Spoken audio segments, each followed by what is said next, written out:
E o senhor, como neurologista, a gente queria algumas opiniões, como por exemplo, quais os distúrbios, né, mais comuns que chegam aqui no consultório? De sono Os ou... distúrbios de sono. De sono. Olha, distúrbio de sono, geralmente, eles não estão sozinhos.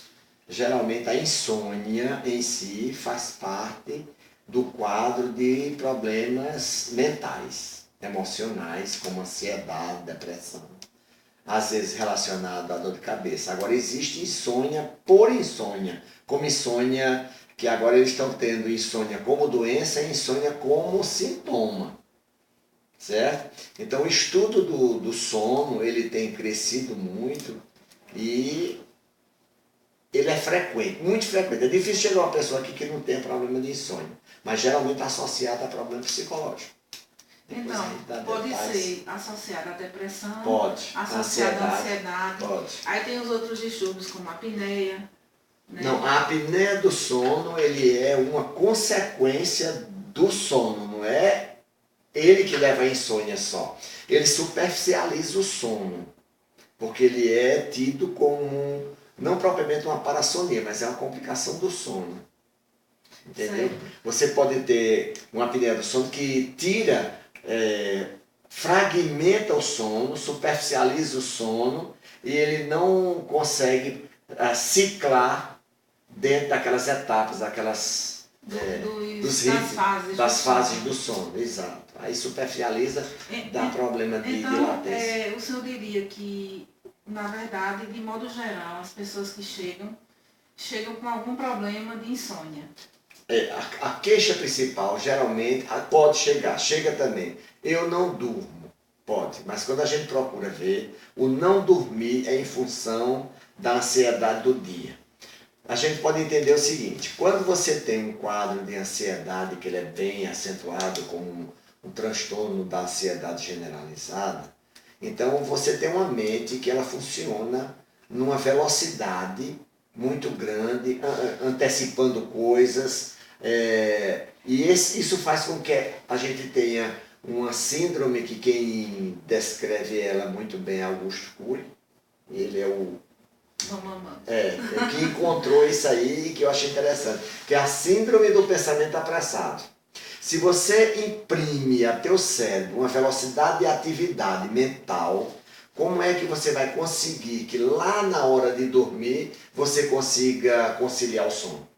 Porque o processo de sono são sistemas neurológicos que inibem a atividade da vigília para que o sono aconteça.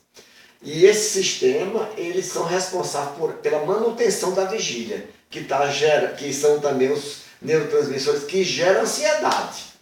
Aí como é que a gente vai conseguir conciliar isso se você está num quadro de ansiedade muito grande? Não obrigatoriamente que quem tem ansiedade não durma, mas é bem comum isso acontecer, como também na depressão. Certo. E o senhor já falou aí das causas, né? Isso, tem. Já abordou as causas. E assim, esse diagnóstico, geralmente, como é que o senhor faz esse diagnóstico? De insônia?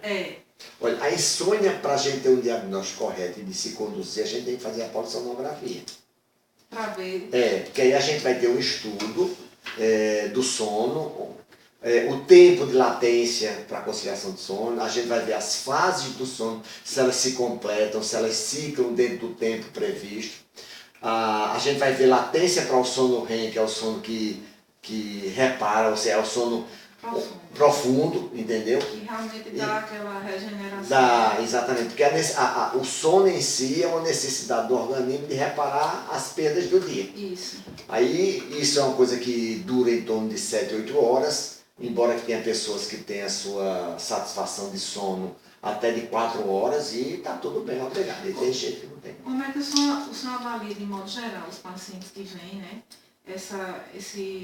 Essa insônia, essa ansiedade, porque a gente sabe que é um número significativo. De pessoas, né? Digamos que seja a maioria que chega aqui, como o senhor falou, chega com algum transtorno do sono. Né? Chega. Então, tudo isso é atribuído apenas à ansiedade. Eu sei que o senhor falou aí da depressão, da ansiedade, mas assim, seria Que fatores? Outras patologias que poderiam acontecer. Tem outros fatores que também. Esse que você falou da apneia do sono, quando uma pessoa tem uma apneia obstrutiva do sono e que ela tem um índice de alto, a frequência muito alta, e a intensidade, o tempo, que interfere até na saturação do oxigênio, então ela pode ser uma causa de insônia também. É o que eu tive, né? Existe também isso. Está bem superado, melhorei. Existe o que a gente chama de parassonias também. Existe, por exemplo, a síndrome das pernas inquietas, que é uma das causas frequentes de insônia, sim, que é um quadro de inquietação constante das pernas, que você não consegue ficar com elas paradas e com isso você não consegue conciliar o sono, porque ela não para. E a gente estava vendo um estudo ali que essa síndrome é tratada com medicamento, né? Sem com terapia? Não, funciona. Inclusive a medicação, ela funciona assim de uma maneira assim incrível. No dia que você toma, que desaparece, você dorme. E a medicação para Parkinson. Agora para Parkinson. Para Parkinson.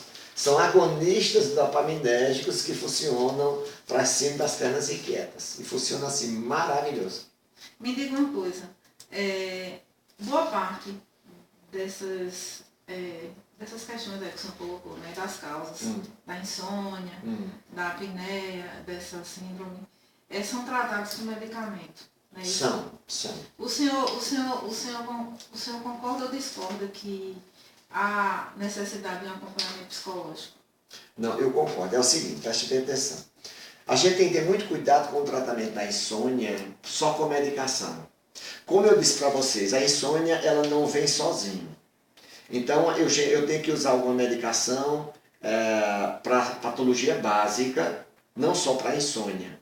E muitas vezes a medicação que a gente usa para patologia básica, como um antidepressivo, ele resolve o problema da insônia, depende do tipo que a gente usa. Agora a gente tem que ter cuidado no uso disso para não cronificar esse tratamento e a pessoa ficar numa dependência tanto psíquica como química do ansiolítico, por exemplo. Então a gente tem que ter cuidado com isso.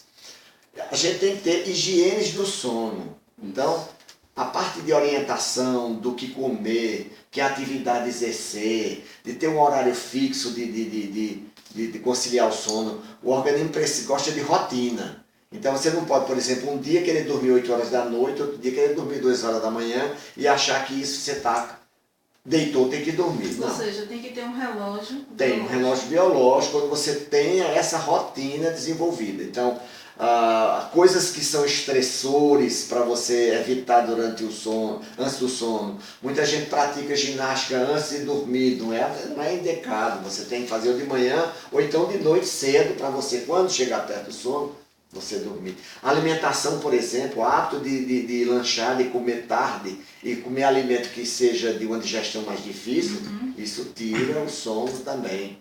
Entendeu? Certo. Então, tudo que é de fator que estressa, às vezes o hábito de você estar no internet, ora, você quer dormir e vai para a internet para chegar ao sono. Inclusive tem um hormônio do sono. Tem. E ele para chegar, você tem que apagar a luz, né? Porque é o seguinte, a melatonina.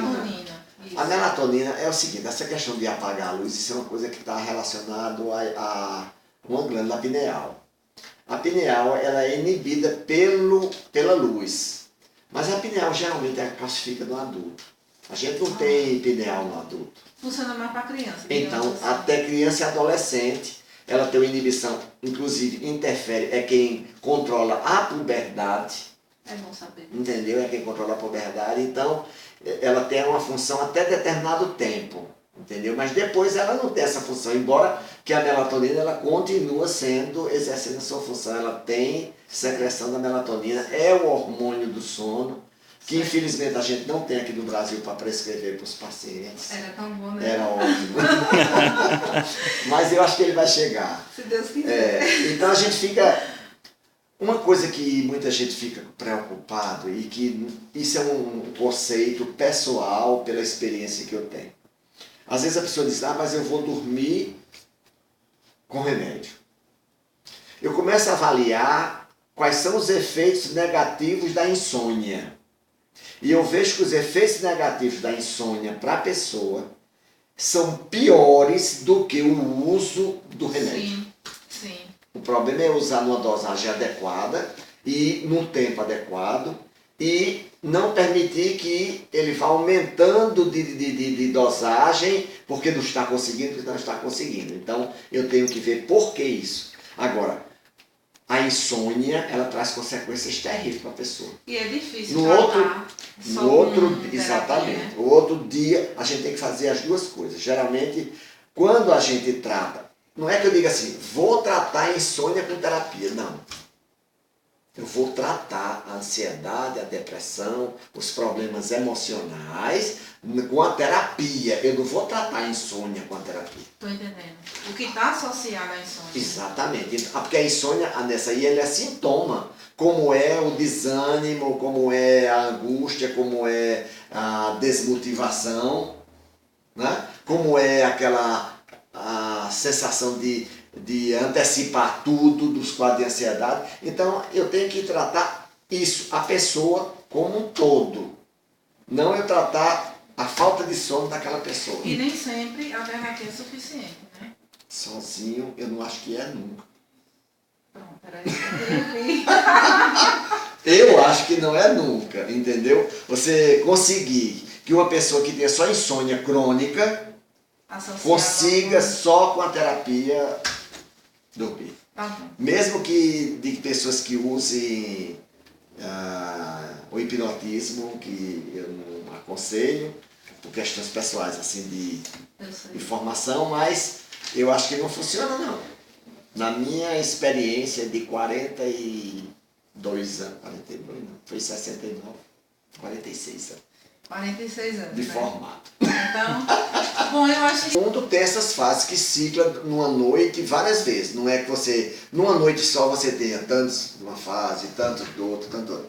Se eu for lhe dizer assim, o tempo de cada um, eu não sei decorado assim quantos. Eu sei que tem fases, fase 1, fase 2, fase 3, fase do sono REM, não REM. Porque eles dividem em sono não REM, sono REM. Na sala não REM, aí tem fase 1, 2, 3. Que é o processo de aprofundamento do sono, né? A gente vai entrando em sonolência, aqui vai aprofundando, aí depois você chega na fase do sono REM, que é o sono dos sonhos, dos movimentos, onde aparecem as parassonias, as paralisias periódicas do sono, um bocado de coisa que tem. Aí depois você vai superficializando de novo. Só que você tem que superficializar sem acordar. Você chega numa fase de novo, depois aquilo vai ciclar de novo. E isso dando a continuidade do sono, você vai chegar no outro dia 0 quilômetro. Quando você superficializa demais, que você acorda, fragmenta. Então, você acorda um pouquinho. Existem pessoas que têm inúmeros despertares noturnos e não percebem. Não percebe. Ela estava falando, a pessoa que ronca, né? A pessoa que ronca geralmente superficializa por quê? Porque o ronco tira a qualidade do sono. Você, quem ronca, é difícil de entrar na fase E do sono. Ele fica mais superficial. Aí é tanto que tem pessoas que têm que usar o CPAP, né? Que é aquele aparelho que dá levar amanhã. Para oxigenar, entender as pessoas, que é muito bom. Tem gente que tem. São só 2 aparelhos que usam para o ronco? Eu conheço só o CPAP, que funciona bem, porque ele cicla, ele dá uma pressão de oxigênio e com isso ele evita a apneia obstrutiva, que é quem dá. É o que é conectado à energia? Sim, ele é conectado.